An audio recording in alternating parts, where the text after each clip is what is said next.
Welcome back, everyone. We get things kicked off here this morning with a preview of the national championship game set for later tonight. Welcome back. Tonight here at 6, we're focused on a baseball-related tragedy that claimed the life of a young ball player. The Panama City Beach Sports Complex is known to bring in teams and players from all over the country to compete.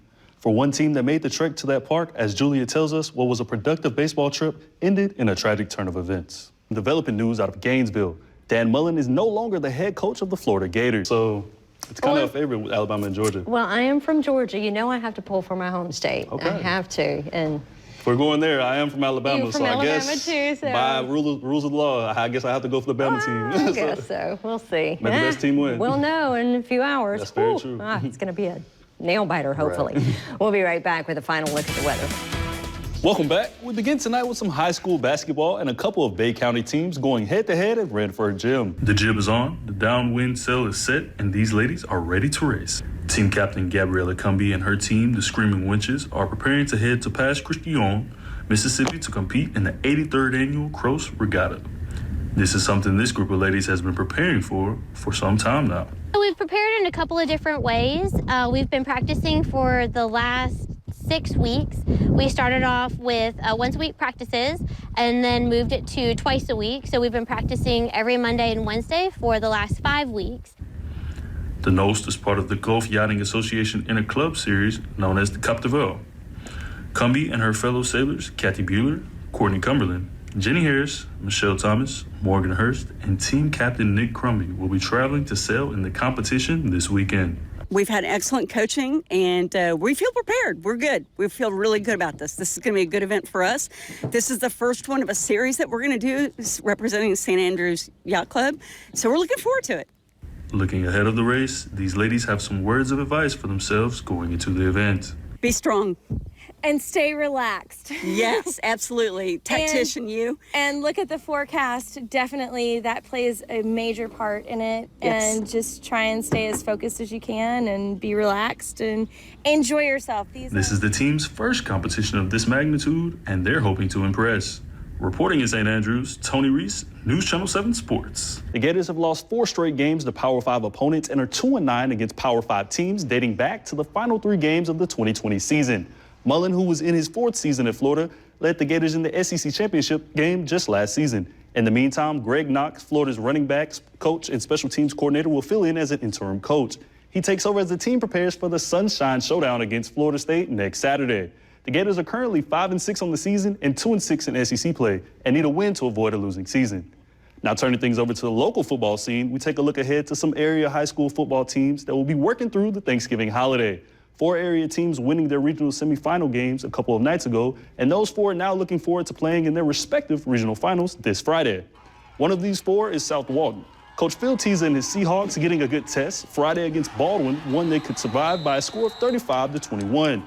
Kemper Hodges with some big plays through the air, and as usual, some big plays on the ground. The Seahawks with 2 first-half touchdowns and 3 more in the second half to win this one. That puts them in the 4A region finals and another home game Friday against Jacksonville Bulls. Also moving into their respective region finals with wins Friday, the Mosley Dolphins, who beat Lincoln 31-28. They now hit the road for a 3rd-round game at Pine Forest. The Bluntstown Tigers beat Liberty 42-0 Friday, and once again, they get to host this Friday against a Madison team that knocked Port St. Joe.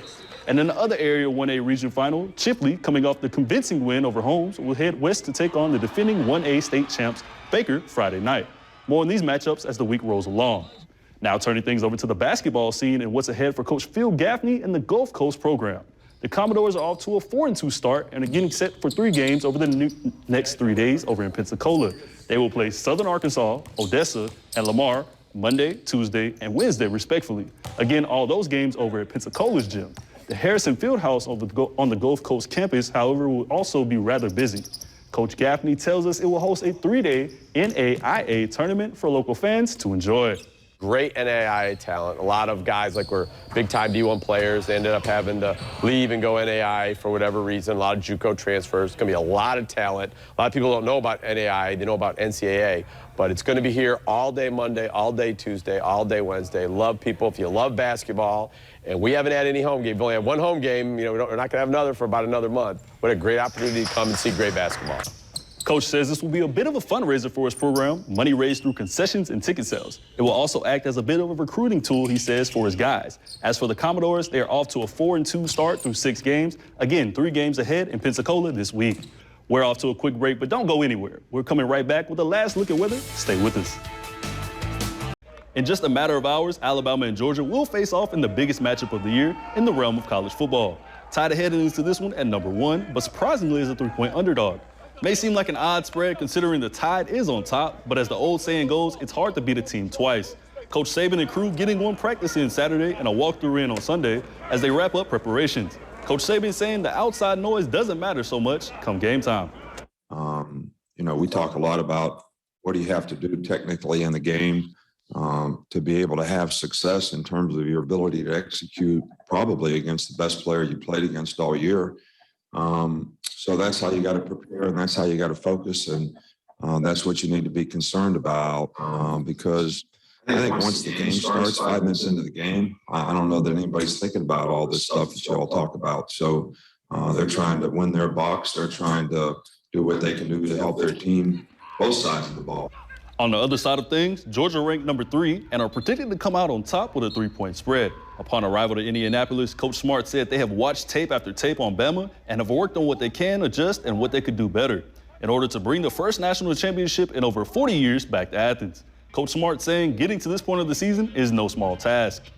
It is no easy job to get to this point in the season through the SEC gauntlet, through the championship game, through the semifinals. It's a tough, rigorous season. So to be in this position is certainly an honor. To be across from Coach, it's a tremendous honor for our team and our organization. But like we've always said, it's not about he and I. It's about the players and their opportunities to go out and be successful and make a lasting memory.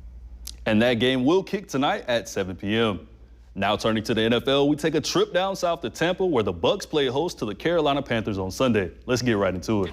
First quarter, Panthers QB Sam Darnold throws a nice 2-yard touchdown dime pass to Chuba Hubbard. Panthers striking first, tacking 7 on the board. Moving into the second quarter, score now 7-3 Panthers. Tom Brady finds Brashard Perriman for a pretty 24-yard completion.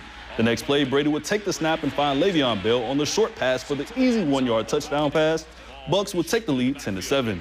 Bounce ahead to the fourth where the Bucs were up 17-10. How about a little more razzle-dazzle from TB12, finding Mike Evans in the end zone for another touchdown. We all know once Brady is hot, it doesn't seem to stop. Tom going to work once again, connecting with the Big 13, Mike Evans, again for a 20-yard touchdown, pushing the Bucs well ahead 31-17. In the end, the Bucs would end the game with the win, that final 41-17, setting a franchise record for regular season victories and are now the number 2 playoff seed in the NFC. That's all for me this morning. I'll see you later.